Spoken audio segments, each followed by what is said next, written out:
Здесь мы таким образом что стимулируем? Если я боюсь ошибаться, я буду бояться делать попытки. Очень скоро, когда у человека закрыты какие-то вещи, там квартира, машина, поесть, одеться, все, дальше деньги мотивируют меньше. Так вот, если вы хотите, чтобы ваша компания развивалась,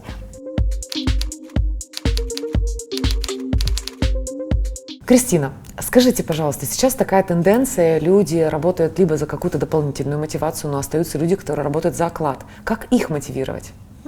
На самом деле часто задают этот вопрос, и мой ответ никак. Вот хочется мне ответить никак, поясню.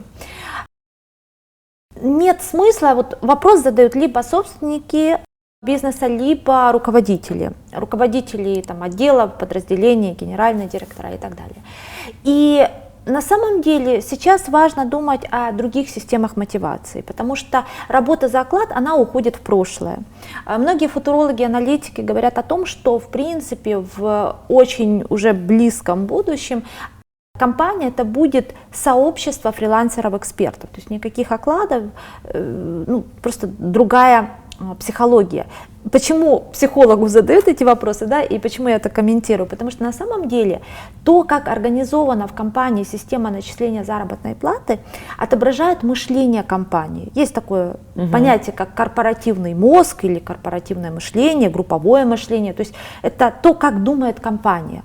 И оргструктура, система начисления заработных плат, система мотиваций – это тоже отображение этого мышления. Так вот, если вы хотите, чтобы ваша компания развивалась, то нужно перестраивать это мышление. Мышление, которое предполагает оклады сотрудникам и все, да, то есть вот как раньше, 120 рублей, с 9 до 6 работаешь, это мышление, это система окладов, которая отображает вот такое же мышление, и в современном мире оно не работает. В одной компании, допустим, за какой-то конкретно брак на производстве ищут виновного и наказывают, то есть штрафуют, прям деньгами наказывают. А в другой компании в такой же ситуации находят того, кто нашел этот брак, и его поощряют.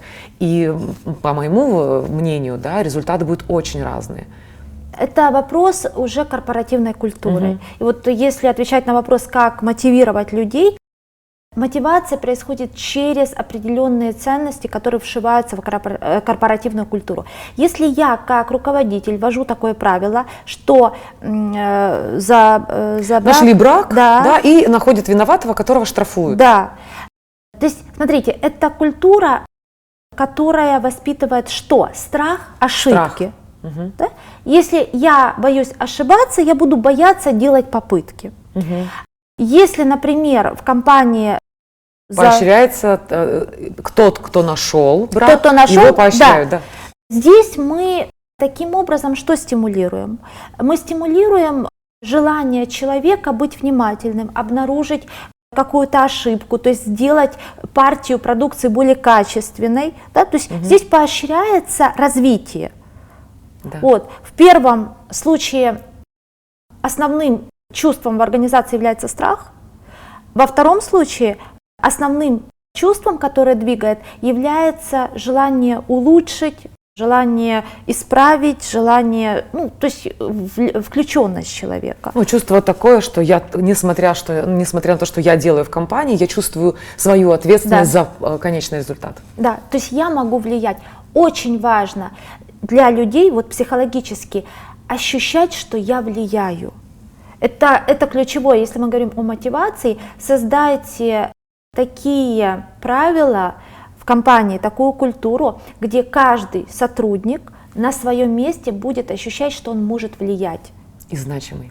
Да, это про значимость. И это то, что сильно важнее денег. Понятно, когда мы говорим о материальной мотивации, она работает до определенного уровня. Очень скоро, когда у человека закрыты какие-то вещи, там квартира, машина, поесть, одеться, все, дальше деньги мотивируют меньше, мотивируют влияние, да, я могу влиять, я ощущаю, что я значим, я ощущаю, что я здесь развиваюсь, что меня здесь ценят, что я делаю что-то важное в целом для мира. То есть вот эти вещи, они становятся важными. Если мы говорим о компаниях будущего, то больше и больше фокус будет смещаться. То есть Компания должна реализовывать какие-то идеи и смыслы, которые важны для сотрудников. И это будет мотивировать.